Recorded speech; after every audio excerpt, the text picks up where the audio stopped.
Justru gue bakal swipe kanan lo kalau lo nggak pegang alkohol sih.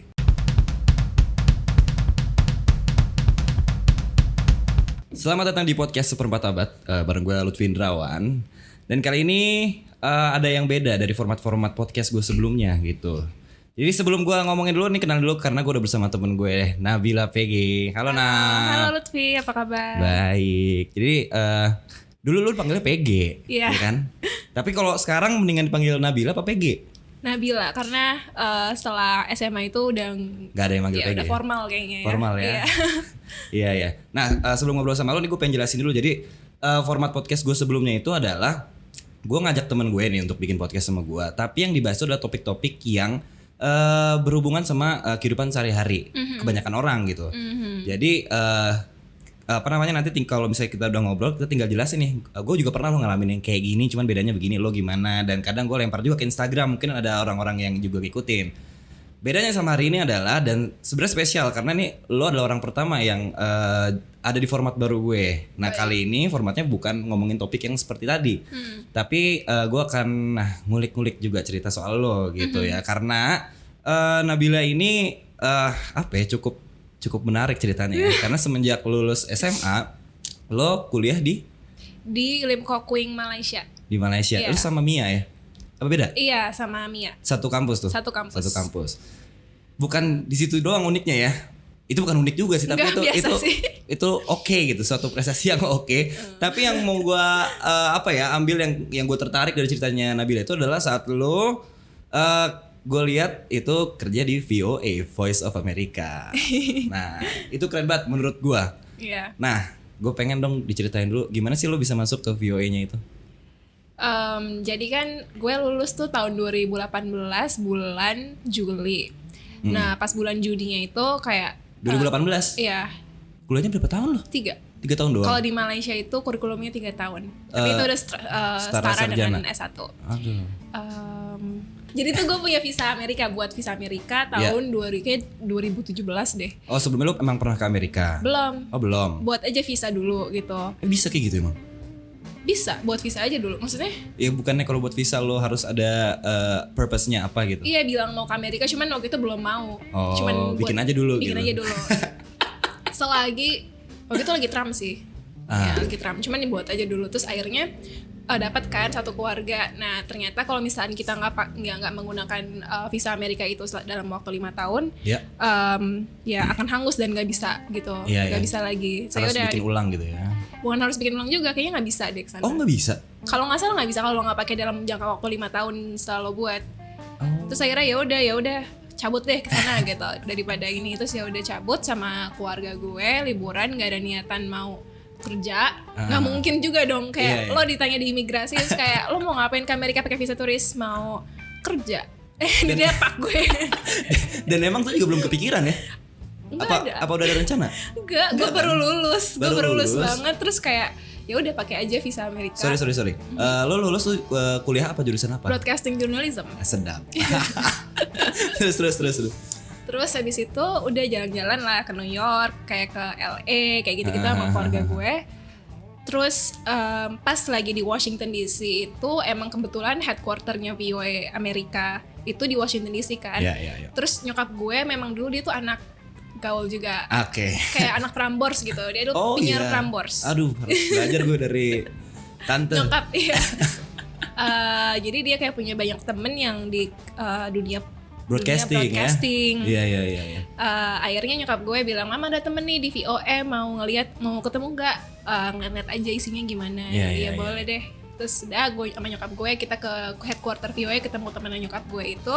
Terus gue ketemu chiefnya pada saat itu. Chiefnya kayak bilang kalau mau magang bisa tinggal cantumin CV aja tapi nggak dibayar ya, ini kamu cuma bisa dapat experience dari pengalaman ini gitu. Terus gue kayak oke deh, cuman kan kayak gue waktu itu nggak mikir langsung pengen karena gue mikir kan hidup di Amerika aja udah mahal. Kalau misalkan gue takut ngerepotin orang tua gitu. Mahalnya tuh gimana sih perbandingannya? Gue nggak pernah ke Amerika tuh. Well, kalau misalkan kayak lo misalkan jadi mahasiswa di sana gitu per bulannya, misalkan tinggal di Washington DC ya, Washington DC itu mungkin kayak habis at least banget sama tempat tinggal gitu. $3.000, $2.000, $3.000. Berapa sih $3.000 gue lupa ntar. Kali 14.000. 14.000 ya, 3.000 kali 14.000. Oh udah puluhan juta ya? Iya nggak sih? Puluhan juta. 3.000 kali 14.000. 42 juta. Iya 50 juta. 42. Waduh sebulan itu. Itu tempat-tempat tinggal sama makan Iya, sama iya. entertainment lah gitu. Iya. Udah gitu tinggalnya di Washington DC, kuliahnya di New York gitu ya. Wah ongkos lagi. Enggak, gue bercanda dong. Ngapain tinggal di Washington DC, kuliahnya di New York?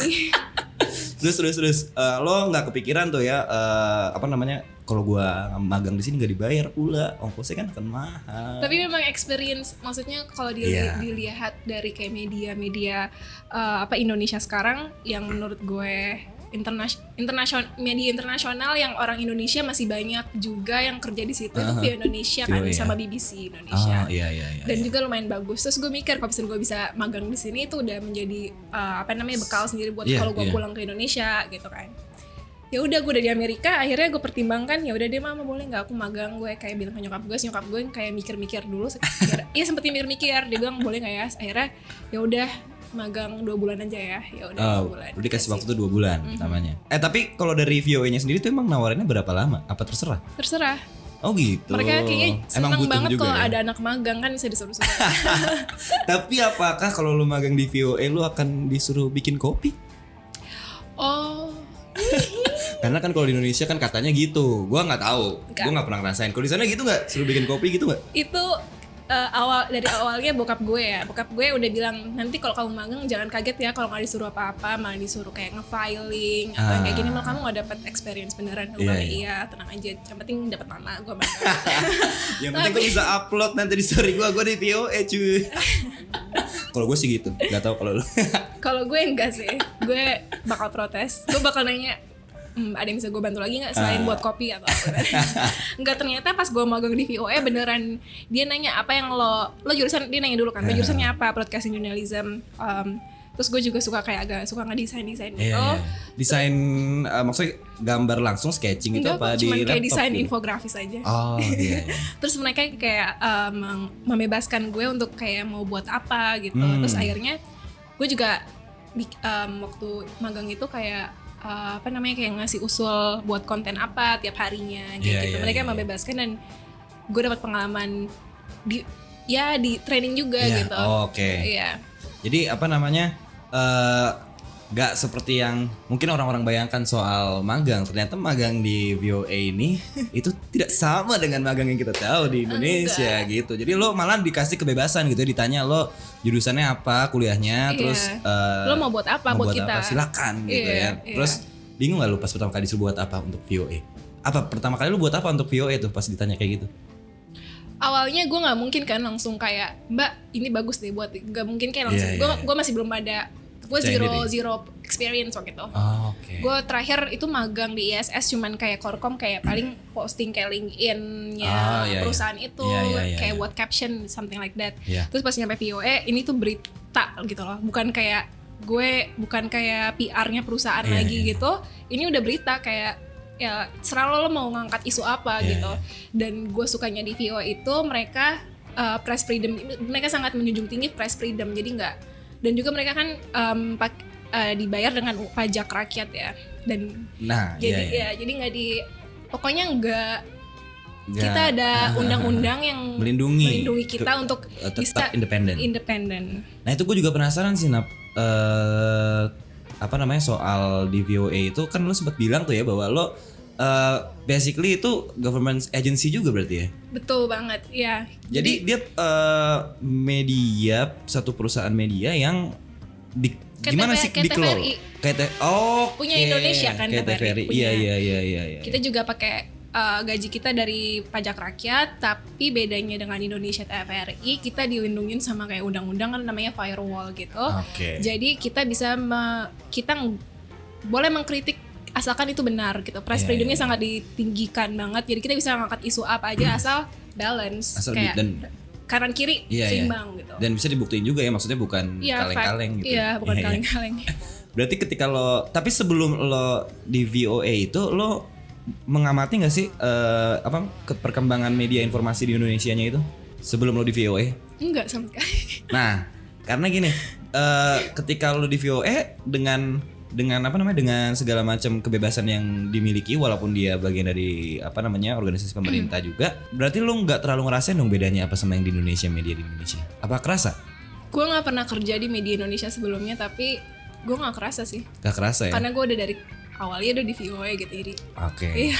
Jadi kalau di Indonesia nih, nggak tahu mungkin lo tahu juga ya, tapi apa yang gue tangkep nih saat lo cerita di VOA itu, lo bebas mengkritik pemerintah. Kalau di Indonesia sebenarnya dibilang bebas sih bebas gitu, tapi banyak orang yang ditangkap karena dia nge-tweet gitu misalnya. Lo pasti inform kan dengan itu kan? Saya tahu kan orang nge-tweet itu misalnya, dan masalahnya yang nge-tweet yang ditangkap itu adalah orang-orang yang biasanya kritik pemerintah. Yang apa? Yang ngekritik pemerintah. Oh iya. Jadi kita orang-orang tuh yang orang-orang kritis tuh banyak yang kayak, wah ini media kita tuh nggak bebas. Kenapa? Karena kalau orang ngekritik oposisi nggak ada yang ditangkap.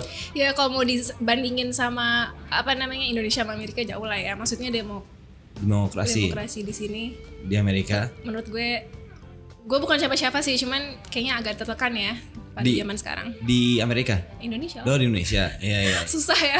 Di Indonesia, untuk mengkritik. Sebenarnya kalau dibilang bebas kalau di Indonesia, menurut gue sih bebas-bebas aja. Tapi akan jadi aneh tuh gini, misalnya nih, gue sering juga ngontakin orang untuk bikin podcast semua ngomongin politik. Tapi mereka selalu bilang gini, ngomonginnya apa aja Pi? Gue nggak berani kalau gini. Nah menurut gue itu menunjukkan bahwa sebenarnya nggak aman sampai orang tuh takut untuk ngomong gitu. Ya nggak sih? Memang kan ada, kalau nggak salah ada apa risetnya, demokrasi Indonesia turun kan di era pemerintahan sekarang. Serem sih. Iya. Who knows lah ya. Kadang kalau kita bilang kayaknya nggak usah ngomongin pemerintahan ya. Iya oke benar-benar gue juga nggak mau sih. Ih ngapain ya. Nah banyak orang yang punya cita-cita tuh jadi jurnalis gitu. Sebenarnya gue juga punya cita-cita jadi jurnalis. Kenapa? Gue suka karena pengen mengungkapkan sesuatu ya. Mengungkapkan sih enggak. Sebenarnya gini, gue tuh suka pekerjaan polisi sebenarnya, penyidik gitu. Tapi gue nggak mau jadi polisi. Dan gue ngelihat orang yang punya pekerjaan yang punya fungsi yang sama dengan itu ada di jurnalis. Dia bisa menyelidiki sesuatu juga, dia bisa mengangkat apa yang dia temukan gitu kan, dia bisa memberikan opini alternatif ke masyarakat gitu kan, dan gue kayaknya itu seru gitu. Apalagi lo pernah nonton film ini nggak, Jessica Jones? Nggak ya? Jadi dia superhero cewek yang punya kekuatan super gitu deh, kayak dia kalau mukul temboknya hancur, lompatnya tinggi segala macam. Nah dia tuh detektif swasta bahasanya. Nah gue suka ngeliat pekerjaan kayak dia tuh kayak apa ngumpet-ngumpet ngefotoin nih pejabat selingkuh cekrek gitu. Seru sih menurut gue dibilang kayak gitu. Nah tapi kan beda ya kalau misalnya ya gue aja nggak kebayang gitu gue bisa kerja jadi jurnalis di Indonesia. Nah lo sendiri ini udah di VOA Indonesia. Nah sebelum gue nanya itu dulu, ada VOA Indonesia berarti ya? VOA itu gedenya kan kayak ibunya gitu. Terus ada 42 bahasa, salah satunya bahasa Indonesia. Ada bahasa Rusia, Cina, Farsi, Urdu. Oh iya. Berarti kalau VOA Indonesia redaksinya sama apa beda? Topik-topiknya tergantung ya VOA Indonesia ya, kita semua gimana? Per bahasa itu kita harus bisa mikirin target audiens kita Indonesia kan. Jadi ya harus pinter-pinter lah. Nggak mungkin disamain semua, tapi kita diprioritaskan untuk menceritakan American story. Iya. Apalagi jadi kita kayak menarik banget itu tentang kayak diaspora Indonesia di New York atau di Los Angeles, kayak mereka buat bisnis apa. Itu lebih kayak diprioritaskan gitu ceritanya daripada tentang berita Indonesia sendiri gitu lah. Berarti emang nyari relevansi juga ya. Iya. Berita soal Amerika yang punya relevansi sama masyarakat di Indonesia gitu. Iya. Nah, gue pernah juga ngeliat tuh, karena lo ngepost waktu itu kalau gue nggak salah ya. Pokoknya ini adalah program bekerja jadi jurnalis VOA Indonesia di Amerika gitu. Nah pas gue buka itu wow susah sekali ya, kayak lo harus punya pengalaman jadi jurnalis. Ini waktu itu fellowship itu ya? Iya kalau nggak salah. Oke, ini berarti yang program 1 tahun experience kerja di Amerika. Oke. Nah itu pas gue lihat, gue nyari-nyari tuh kan, ini siapa nih orang yang pernah ikut dapat kesempatan ini gitu kan. Dan pas gue lihat itu adalah orang-orang yang emang dia udah mendedikasikan dirinya ke jurnalisme yang emang kayak dia pernah ngeliput kerusuhan yang seperti apa, atau dia pernah ngeliput bencana alam yang seperti apa gitu kan. Nah dengan melihat kesulitan itu nih Nap, berarti kan lo nggak merasakan kesulitan yang mereka rasain dong untuk masuk ke VOA itu kan? pasti bakal ada banyak orang yang kalau misalnya tahu nih atau sampai sekarang nih akhirnya nonton sampai menit ini pasti akan wah dia mah enak punya link ke sana gitu, nggak kayak kita gitu kan. Lo merasa terbebani nggak sih dengan orang yang mungkin berpikir kayak gitu? Enggak, maksudnya terbebani secara mental atau gimana? Iya maksudnya kayak dengan apa yang lo punya sekarang, pencapaian lo, orang kan mungkin akan sirik kayak bilang ya dia mah enak bisa kayak gitu, padahal mah mungkin orang akan berpikir gini, Nabila mah nggak bisa apa-apa, dia cuma hoki doang bisa ada di VOA. Hoki bener sih, gue hoki banget sih menurut gue.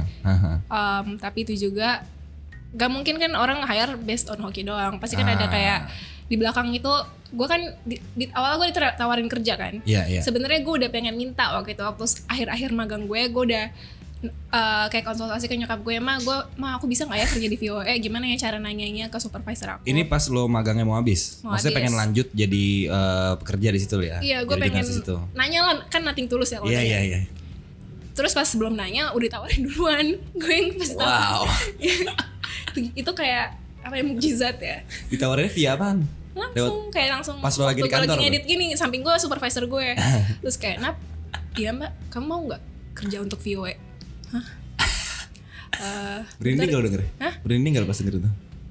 Iya iyalah, maksudnya gue kayak mimpi gitu loh. Terus akhirnya sebenarnya waktu gue kuliah itu gue pernah ditanyain sama salah satu temen gue kayak, lo kalau udah lulus mau kerja di mana? Gue bilang gue pengen sih kerja jadi reporter di VOA di Washington. Itu asal ngomong doang. Asal waktu itu. Tapi nggak ada kayak beneran. Gue abis lulus kesana ke VOA, magang di VOA, terus berharap di hire, di hire, cuman kayak nggak ada apa ya? Nggak kepikiran. Bukan plan gitu. Kayak akan sulit banget kayaknya, nggak mungkin terjadi gitu ya. Hoki kan berarti. Tapi emang gue cinta sih waktu gue magang itu, gue all out. Maksudnya kalau gue diminta tolong apa ya gue lakuin, itu nggak akan, walaupun kayak sebisanya gue lakuin. Kayak diminta tolong nge-host walaupun gue kayak terbata-bata kurang baik atau gimana, gue lakuin senyaman gue dan ya dengan pelajaran-pelajaran yang udah gue pelajarin waktu kuliah. Dan mereka, salah satu alasan mereka nge-hire gue katanya ya because we like you gitu doang. Nah banyak tahu perempuan yang nggak seneng digituin gitu. Maksudnya gue nggak pengen lo nerima gue cuman karena lo suka sama gue tuh juga punya kemampuan, gue juga punya skills, gue juga punya knowledge gitu. Jadi please hire me for my based on my knowledge gitu, experience. Nah, gue kan nggak bisa bohong dong. Gue nggak bisa bohong kalau misalkan gue datang nih zero knowledge, cuman gue pinter banget. Kan gue nggak mungkin bohong dong. Gue apa adanya. Tapi it's mungkin hoki ya, mereka nggak hire gue. Saya kira akhirnya gue juga kerjanya sama kok sama orang-orang yang kayak lo bilang tadi, experience-nya banyak. Gue ngedit juga, buat skrip juga. Even tuh awalnya gue memang harus belajar banyak, sering direvisi. Dari situ gue belajar tuh sangat membantu sih. Dan ya artinya bukan ya, walaupun ada kehokian gitu ya. Lu tuh mempertanggungjawabkan kehokian itu gitu. Karena gue yakin enggak 100% hoki. Kan gue kan juga ada ya. Iya maksudnya lo juga punya latar belakang yang emang sesuai juga gitu kan. Kayak lo kuliahnya di broadcast, apa tadi gue lupa, broadcast journalism gitu. Tapi pas lo udah di sana, lo juga bekerja sama kayak mereka gitu. Jadi ya hambatan rintangan yang mereka hadapi juga lo merasakan kan gitu ya. Nah, apa sih yang paling lo inget nih, yang paling pekerjaan yang menurut lo di sana paling lo susah banget gitu? Paling susah. Iya. Jadi kerjaan gue itu kan buat konten untuk digital media, which is kayak Instagram, Twitter, Facebooknya VOA Indonesia. Jadi kayak buat video origination, maksudnya origination itu gue wawancara langsung, gue buat skrip sendiri, terus gue ngedit sendiri, atau kayak infografis, atau kayak IG story, atau apapun itu. Pokoknya production digital media menurut gue yang paling susah itu adalah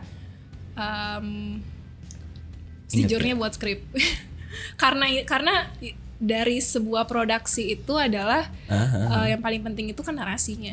Jadi mau visualnya nggak terlalu bagus, tapi kalau ceritanya bagus, kayak lo pinter milih gimana alurnya supaya si viewers tuh keep watching until the end of the video. Itu yang susah sebenarnya, daripada kayak visualnya bagus cuman kayak narasinya tuh kayak baru 3 detik orang udah scroll ke bawah lagi. Itu yang tantangannya di situ sih. Kita harus keep making hook gitu.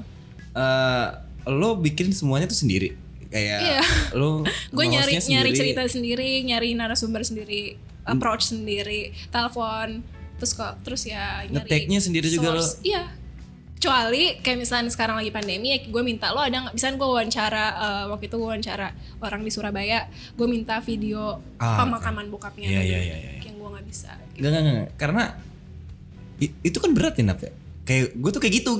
Gue yang gue kerjain tuh, ini alat-alat gue beli sendiri semuanya. Hasil gue nabung nih ya, baru Iya. punya segini doang. Jadi kita Hebat. mohon maaf ya, saya mohon maaf kalau misalnya masih seadanya banget ya. Kursi aja warnanya hijau begini nih, kalau yang lain misalnya.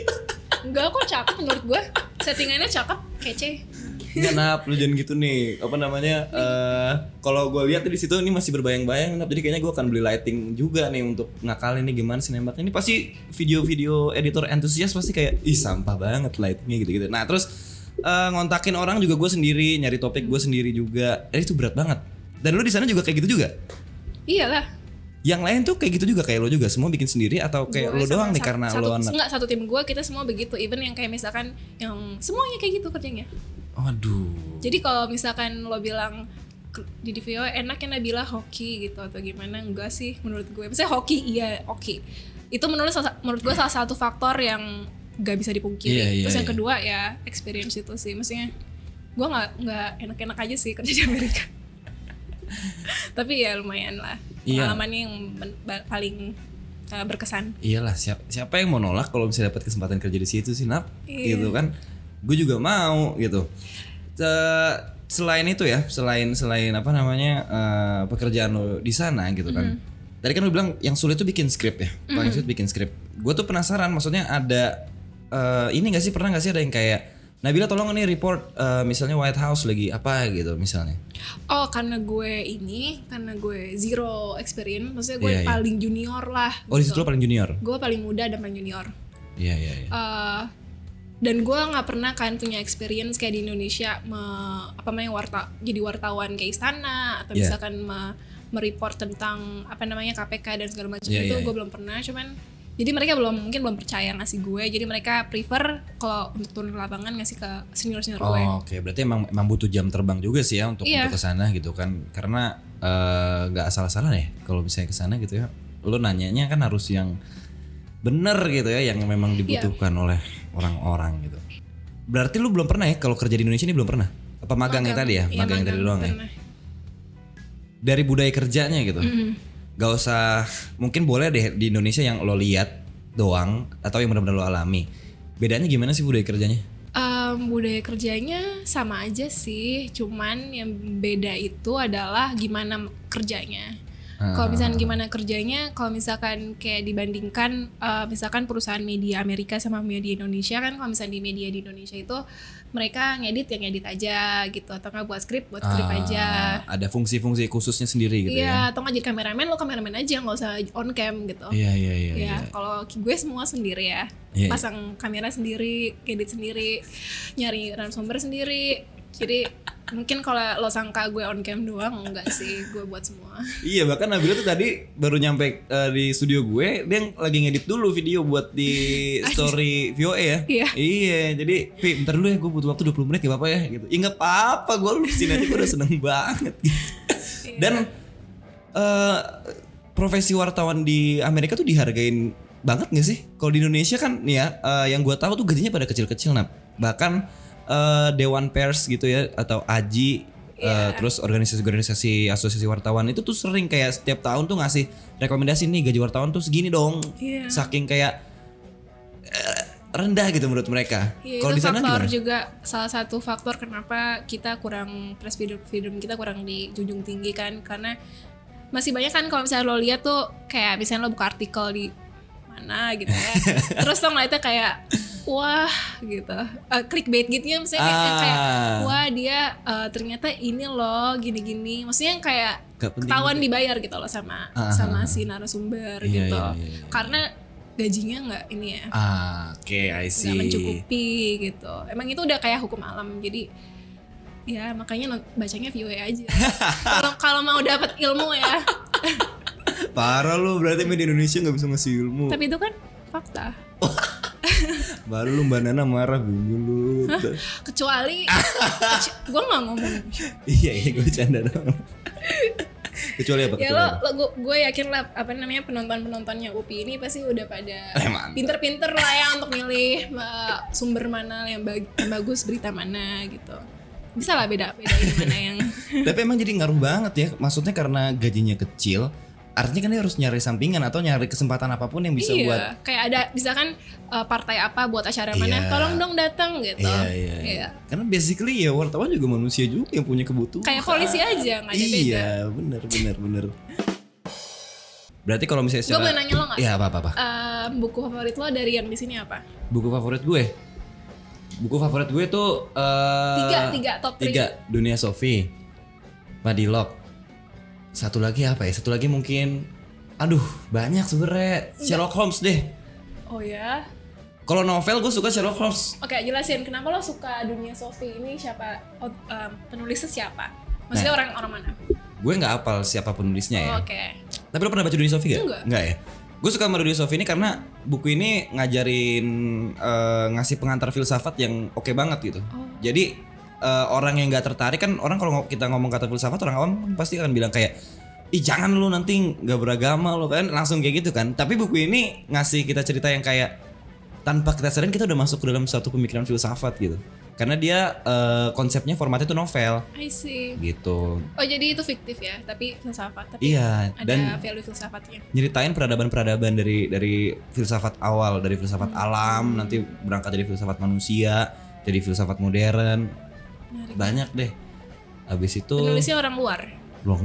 Okay. Justin Carder. Siapa sih bos? Ya itulah. Kalau Madilog apa tentang apa? Madilog itu Tan Malaka, bukunya Tan Malaka. Madilog itu kepanjangan materialisme, dialektika dan logika. Nah isinya ini tentang filsafat juga sebenarnya. Jadi Tan Malaka ini kan ini orang the best ya di Indonesia ya, kayak pahlawan yang terlupakan di Indonesia gitu. Dia nyeritain soal cara berpikir, soal peradaban. Di buku ini dia nyeritain soal planet-planet. Ya lu bayangin dia kan bukan astronot yang pernah keluar negeri. Keluar negeri, ngapain keluar negeri, ke luar angkasa gitu. Tapi dia bisa nyeritain si planet Mars ini seperti apa, Merkurius seperti apa kayak gitu. Dan dia di bab-bab awal tuh ceritanya juga menggugah pikiran kita gitu. Karena dia nanya gini, menurut lo nih, coba Nap, gue tanya, lo manusia pertama nih, lo berada dalam satu ruang kotak putih kosong, belum ada apa-apa di sana.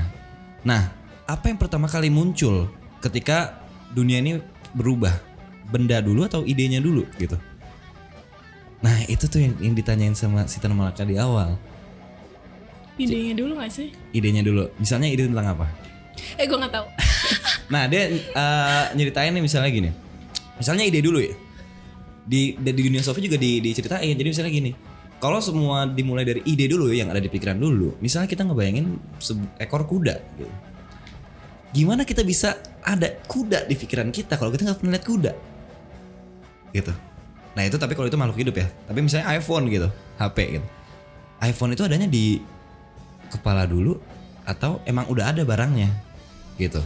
Ya kalau kita lihat barangnya kan gak mungkin ada barangnya. Pasti kan itu development ya dari iPhone sebelumnya kan gitu, produk-produk sebelumnya. Tapi ada yang bilang tuh gini, bahwa sebenarnya dunia ini sebelum zaman batu, sebelum zaman masih pindah-pindah tuh nomaden, dulu tuh udah ada jet, itu udah ada, cuman dunia tuh hancur aja, berantakan, jadi ngulang lagi dari awal. Itu teori apa ya, konspirasi lah gitu. Tapi itu ngebuat kita mikir apa namanya, soal realita di dunia.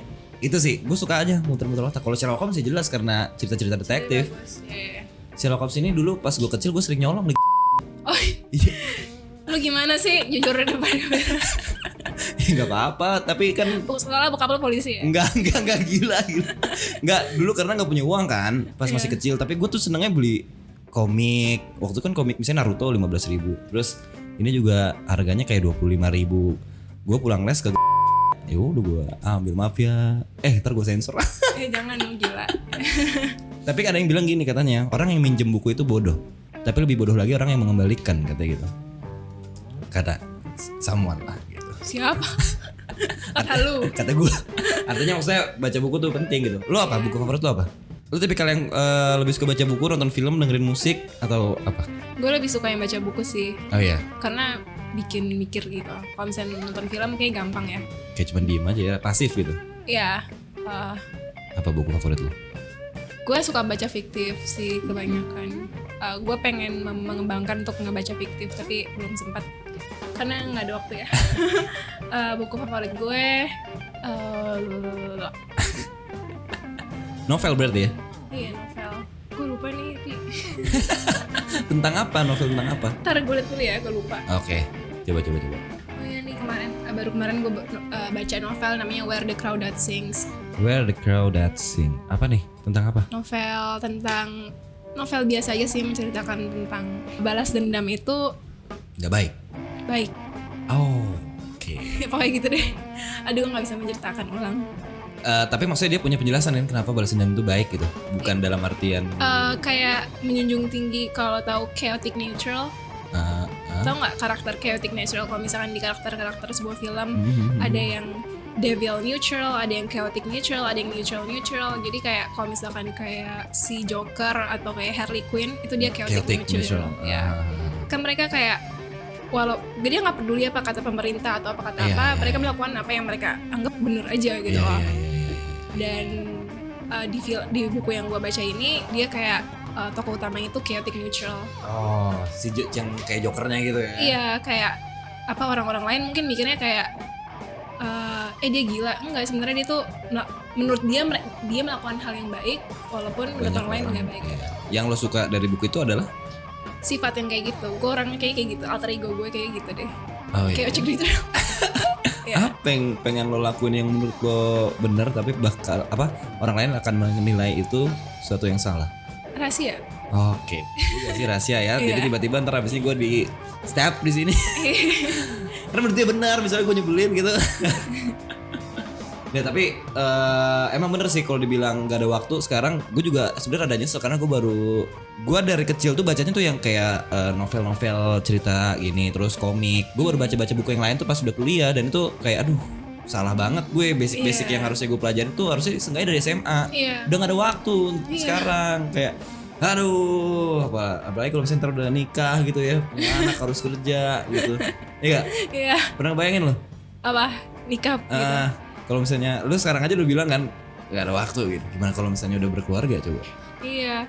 Maksudnya lo mau nanya pertanyaan lo apa nih? Pertanyaan gue, pernah ngebayangin gak sih kalau misalnya udah nikah lo akan sibuk banget gitu? Oh iya, kalau gue udah nikah, maksudnya kalau udah nikah tuh pasti kan tujuannya untuk nikah ya pasti punya anak lah ya gitu. Tapi tergantung, ada loh yang mau nikah tapi gak pengen punya anak. Bukannya di Amerika banyak yang kayak gitu? Iya sih, cuman kan kalau orang Indonesia kan rata-rata pengen cepet-cepet gitu punya anak. Kalau menurut gue kalau udah lo punya anak udah susah untuk kayak mengembangkan diri lagi. Iya mungkin ya. Dan gue masih banyak cita-citanya pengen gue capein lagi, pengen S2 segala macam. Walaupun bisa di achieve walaupun lo punya anak, cuman nggak segampang itu. Jadi lo bukan tipikal orang yang pengen nikah cepet ya? Awalnya waktu gue SMA pengen abis SMA kalau masih habis kuliah kalau bisa nikah aja, tapi ternyata dapat kerja dan di Amerika, terus jadinya di sana kayak mungkin dapat insight gitu kayak ternyata dunia ini nggak cuma nikah doang atau dunia ini nggak cuma ini doang gitu. Lu SMA udah mikir mau nikah cepet, ada calonnya waktu itu emang? Apa karena lo males aja waktu belajar sekolah tuh kan? Enggak sih. Ada meme yang kayak gini. Nyokap gue selalu bilang kalaupun kamu nikah kamu jangan lepas kerja gitu ya. Iya. Walaupun kamu perempuan gimana tetap kerja gitu. Gue pengen kerja tapi sambil nikah gitu. Pengen nikah cuman sekarang gue nggak jadi prioritas sama sekali sih. Kalau bisa nikah umur 40 nggak apa-apa. Wow, 40 atau 30 nggak apa-apa juga. Nikah umur 40? Mau banget. Iya. Kayak seenggaknya ya. Nggak sehat tau kalau Kehamilan katanya umur segitu. Ya selagi ya lihat aja gitu. Ya nggak sih itu mah terserah lo ya. Cuman maksudnya tadi pertanyaan gue, lo SMA udah mau nikah udah ada calonnya waktu itu? Apa baru kayak gue males kehidupan yang kayak gini, gue pengen yang nikah aja deh?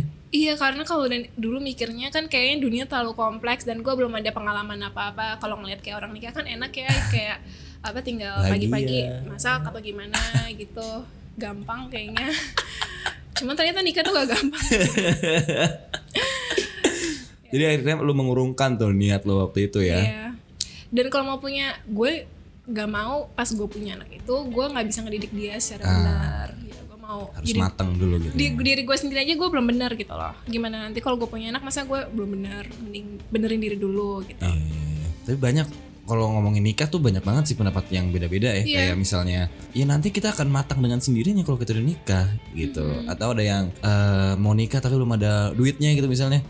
Justru kalau nikah lo nanti akan dapat rezeki. Ya who knows sih ya, walaupun Who banyak knows? cerita bilang tuh begitu, emang kenyataan kayak gitu, katanya kalau udah nikah rezekinya lebih lancar ya kan, tapi kita nggak bisa gambling gitu ya Iya, mungkin. nggak bisa gambling. Jadi orang pada takut kayak gitu. Iya.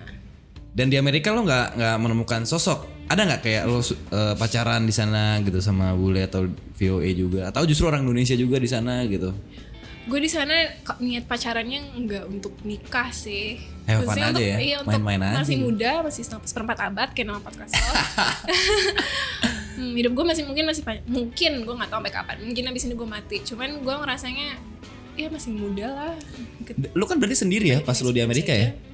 Pas di Amerika lo berarti kan sendiri kan? Dan itu kan biasanya kalau lagi sendiri itu kan butuh banget temen, iya gak sih? Iya, gue main dating app di sana. Oh iya.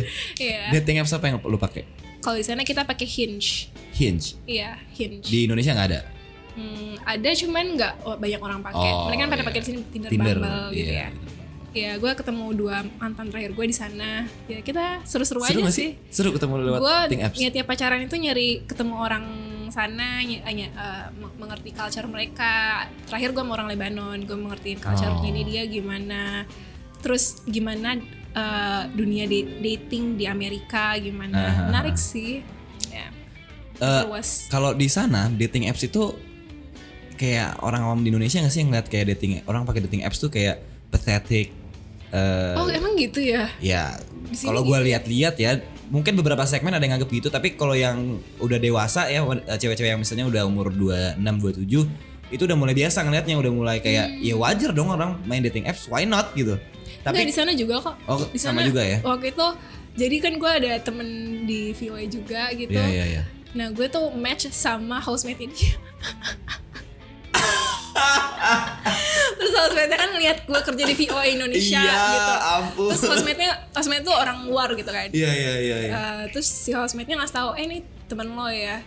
Oh iya ini temen gue. Terus dia si temen gue itu temen kerja gue itu kayak ngasih tahu gue ada di dating app ke teman-teman kerja gue yang lain. Terus temennya itu ngasih tahu nih di kantor-kantor si Iya kan Nabila ada Nabila. nih di dating app. Maksudnya dia kayak kaget banget gitu, seakan-akan kayak lo nggak usah lah ke dating app. Kayak gitulah, kayak yang gue tangkap impresi dia dari dia ngapain gitu dating app. Kenapa emang suka-suka ya? Apalagi maksudnya wajar ya, karena lu kan pengen tadi ya, karena lu juga lagi di Amerika terus pengen mengeksplor banyak hal gitu kan, gak ada salahnya ya untuk kenal situ. Ketemu orang baru ya kan. Iya. Orang Lebanon sama orang apa satu lagi? Orang asli Amerika. Ah, orang asli Amerika. Campuran Brazil. Indian bang, orang asli Amerika.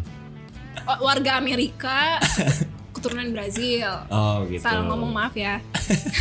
Ini gue bercanda. Tapi gue kalau di Indonesia nih ya, gue pernah main dating apps dulu. Tapi buat iseng doang awalnya, kayak gue cuman pengen tahu. Nah, gue nyarinya tuh yang cowok, kan bisa disetting ya. Gue nyarinya tuh yang male. Buat apa? Gue pengen ngisengin temen gue yang cowok. Kalau gue nemu temen gue tuh pengen gue isengin gitu. Cuman nih karena udah bikin kan, pengen cobain nih ke yang female juga gitu. Tapi nggak ada yang match. Susah banget. Ya iyalah lu di cowok. Enggak. Gue switch jadi ke cewek kan, female interestnya. Iya. Gak ada yang match, sampai gue akhirnya iseng pas di lingkungan kampus gue kan suka pada minum alkohol gitu kan. Nah gue fotoin gue dong lagi megang botol minum gitu. Oh banyak terus. Ih lumayan. Ih kata gue, kenapa ya nih orang ya? Giliran gue jadi anak baik-baik kagak ada yang mau nge-match. Giliran gue pegang alkohol baru. Justru gue bakal swipe kanan lo kalau lo nggak pegang alkohol sih. Asik. Aneh ya. Maksudnya kalau lo megang alkohol kan maksudnya kayak, oh menurut gue ya impresinya kayak, oh pengen banget nih dibilang anak Gak bandel gitu. Iya. Tapi malah ada kenyataannya kayak gitu, gue juga gak ngerti kenapa. Jadi kembali lagi nih ke si VOA-nya nih. Dari iya, sekarang lu masih di situ apa enggak sih sebenarnya? Iya, tadi gue masih di Soalnya VOA. seinget gue terakhir kan lu bilang kayak ada kebijakannya Trump waktu itu yang akhirnya membuat lo gak bisa lanjut nih. Tapi tadi lu ngupload story. Berarti masih? Iya, gue di hire lagi di VOA Jakarta. Jadi gue itu sempat nggak kerja sekitar 2,5 bulan gara-gara si Vio ini kan punya negara. Jadi waktu itu ya namanya juga kita dilindungi sama kayak undang-undang yang bisa memberitakan apa aja gitu ya. Kita memberitakan kayak Trump yang apa yang diomongin, terus dia nggak suka, dia yang kayak bilang VOA fake news yang segala macam. Akhirnya CEO-nya diganti sama orang dia ini nggak suka imigran, dan gue dan teman-teman gue yang masih memegang visa dan bergantung visa bukan green card gitu nggak diperpanjang, jadi kita semua pulang dan kita kayak istilahnya dipecat gitu. Oke, akhirnya setelah pas itu nyampe pulang Jakarta di hire jadi untuk remote kerja dari Jakarta. Iya. Sendiri berarti ya, lebih sendiri lagi dong. Kemarin aja udah sekantor, produksi semua sendiri gitu. Sekarang lebih sendiri lagi. Sekarang enggak, kemarin kan iya memang sendiri, cuman karena pandemi jadi juga udah sendiri di rumah aja. Sama aja sih kayak di Amerika, cuman beda waktu aja kerjanya. Nah, ada yang lupa gue tanya nih soal VOA ini, mungkin sedikit sensitif tapi mungkin akan banyak orang yang mau tahu gitu. Berapa sih kerja di VOA tuh gajinya? Range-nya aja. Ini mau gaji apa? Gaji Amerika pas waktu gue di sana apa pas di sini? Oh beda. Pas di sana deh. Beda lah, kan disesuaikan lokasi. Oh gitu. Berarti kalau di sini mah lebih sedikit daripada di sana. Iya. Kalau di sana berapa? Range aja deh kalau misalnya nggak ini. Masa gue masih tau gaji gue ya? Range-nya tuh dari berapa nih? Gimana ya gunanya biar enak ya? Rupiah apa dolar? Dolar aja dolar. Ya ini di Amerika ya, bukan Indonesia. Yang Indonesia jangan ngarep, nanti aja kalau di Amerika. Berapa dolar? Range-nya deh, tahu misalnya kalau gue bingung kalau di dolar. Per tahunan aja kali ya, per tahunnya berapa? Kalo di bawah atau di atas berapa gitu misalnya? Di atas, gue gaji terakhir gue kayak di atas atau pas sih. Ya, masa gue nggak tahu sih? Yaudah. Nggak gini. Biar gampang. Kalau di Indonesia kan UMR itu kan sekitar 4 di Jakarta ya, 4,8 juta gitu sebulan. Kalau gue nggak salah yang 4,5 sekitar situ, range-nya di bawah 5 juta. Nah kalau misalnya di VOA kalau dihitung per bulan dalam rupiah itu di atasnya atau di bawahnya? Di atasnya. Jauh. Oke, tuh dah itu ya kira-kira ya. Jauh lah pokoknya. Kalau di Indonesia itu UMR aja buat yang ini yang misalnya di perusahaan-perusahaan gitu. Kalau yang wartawan setahu gue beda lagi sih. Tuh. Tapi kalau misalkan dibandingkan kayak gaji wartawan Indonesia sama Amerika gitu, tetap walaupun di Indonesia kan gitu harga misalkan nilainya tetap besaran Amerika sih. Mereka lebih menghargai wartawan. Iya. Jahat sih di sini. Itu mungkin itu juga harus jadi satu ini ya pertimbangan buat negara kita bahwa pekerjaan wartawan itu sebenarnya pekerjaan yang penting banget nggak sih, apalagi di negara demokrasi gitu kan. Itu tuh kunci dari harusnya tuh menurut gue ya yang bisa dibuat itu adalah influencer ini gimana mereka bisa jadi wartawan gitu loh. Mereka mungkin seneng ya influencer gajinya gede, cuman yang diomongin jangan gitu, yang diomongin hal-hal yang penting gitu. Kayaknya lebih gimana caranya supaya orang-orang ini sadar ternyata hidup kita panjang loh, enggak cuman 5 tahun ke depan, 10 tahun ke depan. Jadi kayak ngebahasnya hal-hal yang untuk lebih ke depan lagi dan ngomongin climate change atau kayak ngomongin politik gimana untuk ya gitu loh, ngerti gak sih? Ngerti. Dan itu tantangan yang berat banget, Nap. Jadi pas gue di kampus itu gue juga pernah jadi jurnalis di media mahasiswa waktu itu gitu kan. Dan gini lah simpelnya, kalau misalnya gue nulis gitu soal ada yang digrebek gitu ya, pasangan kumpul kebo gitu, itu yang baca itu rame banget. Tapi giliran gue misalnya nulis soal filsafat, soal politik gitu ya, wah boro-boro ada yang baca, paling 1-2 yang baca itu. Jadi ada dilemanya. Memang sih. Kayak namanya clickbait gitu ya, dan orangnya cenderung untuk buka yang kayak gitu. Itu pernah gue tanya dalam satu forum jurnalis juga waktu itu, pernah ikut diskusi juga gue. Dan ya jawabannya ya basic, kayak misalnya ya lo harus bikin kualitasnya yang bagus, harus bisa mencari target pasar lo segala macem. Tapi ya secara kasar mata menurut gue itu susah banget sih. Gimana caranya orang misalnya ngeliat TikTok gitu, kalau ngeliat cewek seksi di TikTok tuh gak akan scroll ke bawah gitu. Kalau ngeliat yang udah rada pusing dikit itu misalnya ada fotonya Plato gitu, udah skip gitu. Iya mungkin memang harus dimediasikan dengan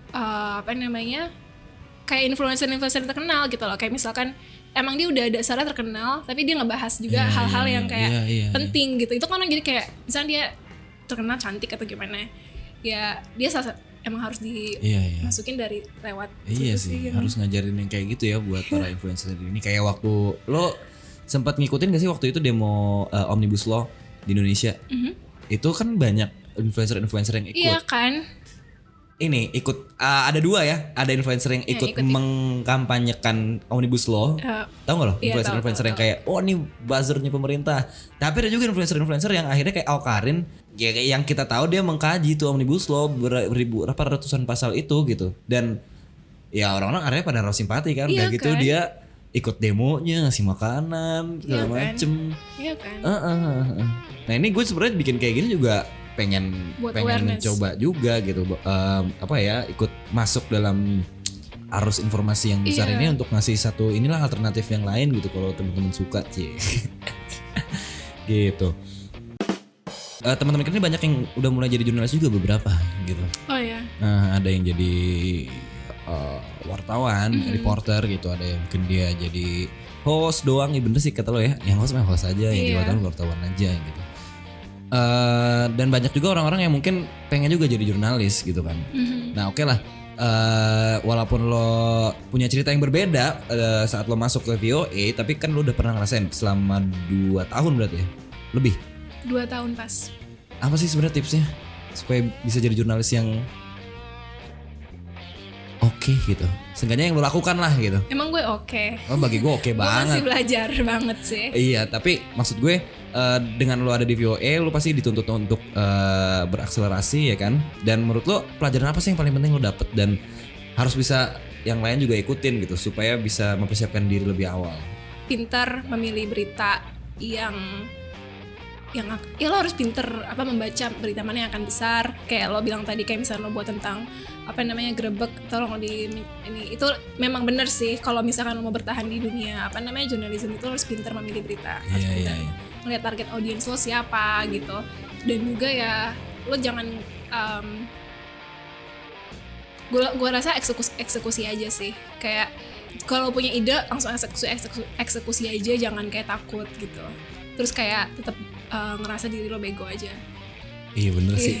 Kalau udah ngerasa di atas ya susah lagi ya. Gue juga gitu loh, ketika gue bikin podcast ini itu banyak banget orang yang kayak podcast lu gitu-gitu doang, podcast lu ini doang, audio jelek, video ini gini. Itu tuh gue akuin emang iya gitu. Bahkan sampai hari ini gue mengakui bahwa masih banyak yang kurang gitu. Iya. Tapi ide-ide gue ini kalau misalnya nggak gue jalanin karena gue harus nunggu ini semua bagus, ya gue dapat duitnya dari mana ini mau beli ini bagus? Gue harus eksekusi mulai aja dulu. Dan iya. itu nanti terakhir gitu. Maksudnya bisa lo kembangin nanti kan. Bener-bener. Dan justru gue bakal banyak dapat pelajaran saat gue udah bikin. Karena ketika Iya udah gue kan? bikin, gue dapat insight nih misalnya dari lo gitu kan. Iya, Terus gue ngeliat sendiri juga, aduh nih lightingnya kurang lagi, gue harus pembahasan gue kurang Iya. ini. Itu gue dapet. Jadi buat lo juga yang pengen bikin konten, lo bikin aja dulu, gak usah takut kayak. Iya, itu urusan nanti plus lah kalau mau dimonetize apa segala macam. Yang penting ide niat lo baik, lo punya kayak vision, kayak lo ada goal pengen nge-reach berapa, itu lo harus punya goal sih menurut gue. Iya Ya berapa gitu-gitu. Itu biar lo bisa ngukur kan. Iya. Terus Kalau di sana pace-nya tuh cepet gak sih? Maksudnya kayak lo atau mobilitasnya tuh sering gak sih kayak lo harus kesini, harus itu, harus ini, harus itu? iya, suka tiba-tiba kayak waktu itu misalkan gue kerja 8 jam sehari. Itu kita per jam kerjanya. Terus udah oke. gitu dibayar juga per jam. Jadi terus waktu itu lagi datang sih, kalau tahu Kang yang main sama itu loh, yang main sama Keanu Reeves. Si Mad Dog itu. Kang Siapa? Yayan siapa sih? Kang silat-silat Iya gitu. gue lupa lagi namanya. Mad Dog lah pokoknya. Ya pokoknya dia lagi datang tuh ke VOA Indonesia di Washington DC. Dia masuknya wah gitu gak? Kang. Aduh kecagen gue. Shit man. Kecangan enak apa gue? Ngelawak sendiri. Maaf ya. Tawa sendiri biasa. Kang Cecep. Cecep, kok Cecep sih? Amerika. Oh iya, ada dua kan yang si Mad Dog itu kan ada dua dia. Nah yang datang yang ini ya? Iya. Iya, yang Mad Dog kan ini. Yang ini Kang Cecep ya. Iya, Kang Cecep ini lagi datang ke headquarternya VOA di Washington DC. Itu udah jam 5 sore, which is gue udah harus pulang dalam waktu saat itu juga gitu. Terus gue sih mikirnya nggak usah ngitung inilah, nggak usah ngitung jam gitu. Kayak gue mikir bukan bos sih, kayak coworker gue itu Iya. kayak Cecep lagi di sini, yuk kita langsung wawancara aja sekarang gitu, kayak yang buru-buru gitu. Iya, Tiba-tiba iya, kayak ada orang gitu kayak kesempatan, kalau sayang kalau nggak diambil ya udah gue langsung kayak bantuin apa jadi kameramen gitu. Gitu sih. Iya emang kayak Kayak harus selalu siap ya. iya. Iya. Kan momen kayak gitu kan jarang ya. Maksudnya Iya. namanya wartawan harus bisa ngambil momen kapanpun. Prak. Betul. Jadi semakin lo siap kapanpun ya akan semakin ini ya. Iya. Harus mata lo harus tetap mana nih, apa yang akan menjadi berita kali ini. Iya. Setuju. Oke kalau gitu thank you banget Nap ya udah sharing-sharing sama gua. Jadi gue bikin podcast ini juga sebenarnya gini, mungkin cerita juga buat teman-teman sebelum gua menutup perjumpaan kita pada kali ini sih gitu.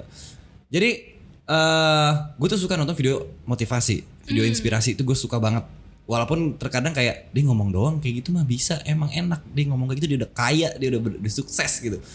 Tapi kalau misalnya gue lihat cerita-cerita mereka di masa lalunya, emang bener-bener struggling mereka tuh, kayak dari nol banget gitu. Banyak yang kayak gitu dan mereka bener-bener nunjukin bahwa dedikasinya mereka, komitmen mereka, konsistensi mereka itu bisa membuahkan hasil. Walaupun butuh waktu 10 tahun, 20 tahun, gak masalah. Tapi selama lo yakin kan kayak gitu. Gue juga pengen jadi orang kayak gitu. Tapi kan gue masih cukup muda ya untuk bisa ngebagi cerita yang kayak gitu. Enggak lah. Lo bisa ngasih pengalaman lo juga untuk orang-orang. Iya sih. Iya. Cuman maksud gue adalah kayaknya masih kurang tersiksa gue nih di hidup ini. Iya kan? Gue juga ngerasa kayak gue masih kurang tersiksa, walaupun gue tersiksa banget gitu. Jadi kayak kalau gue mau ceritain ke orang tuh kayak Apa sih lo gitu? gue tuh Siapa masih lo? biasa aja mungkin yang gue Sama gue ceritain. juga. Iya. Yang gue ceritain mungkin dia hidupnya lebih tersiksa dari gue gitu kan. Nah gue akhirnya mikir kayak gini, daripada gue pengen mencoba menginspirasi, kayaknya mendingan gue coba deh dapat cerita, dapat obrolan dari orang-orang yang lagi struggling sekarang gitu. Supaya orang-orang yang saat ini masih pada insecure, masih pada overthinking sama masa depannya mereka, itu juga ikut ngelihat bahwa gua, Nabila itu juga menghadapi overthinking yang sama juga. Iya gak sih? Kan masalah orang, maksudnya tantangannya beda-beda setiap orang ya. Iya. Iya. Makanya gue bikin podcast ini supaya yang nonton mungkin bisa Kayak kesannya existential crisis banget gitu ya, apalagi seumuran kita gini. Kayaknya. dan itu cuman fase aja gak sih? Nanti kan kita lewatin gitu dengan masalah-masalah yang baru lagi. Iya, benar. Jadi masalahnya gak akan pernah hilang. Iya, Kita setuju, aja nih setuju. harus yang ngadepin makin tough Setuju. gitu. Thank you banget ya Nap ya sekali lagi. Gue boleh nanya nggak? Apa tuh? Lo apa namanya? Lo punya ini nggak, punya kayak Idola? bukan idola, kayak goal dari apa yang lo pengen lo capai dari podcast yang lo buat? At least gue bisa nge-influence beberapa orang untuk lebih apa ya, percaya diri dengan dirinya. Itu sih kayak udah lah, jangan insecure lah, insecure bisa lu atasin lah. Itu doang sih sebenarnya yang paling gue pengen mah dalam waktu deket gitu. Jadi jadi goal yang dia pengen capai itu adalah pengen ngasih tahu kalau misalkan it's okay gitu ya. Iya benar. Iya. Bagus sih, ya, menarik. Lumayan lah ya. Iya. Lu jangan nanya kayak gitu dong, gue juga gak siap kalau ditanya gitu. Gue gak siapin jawaban gitu.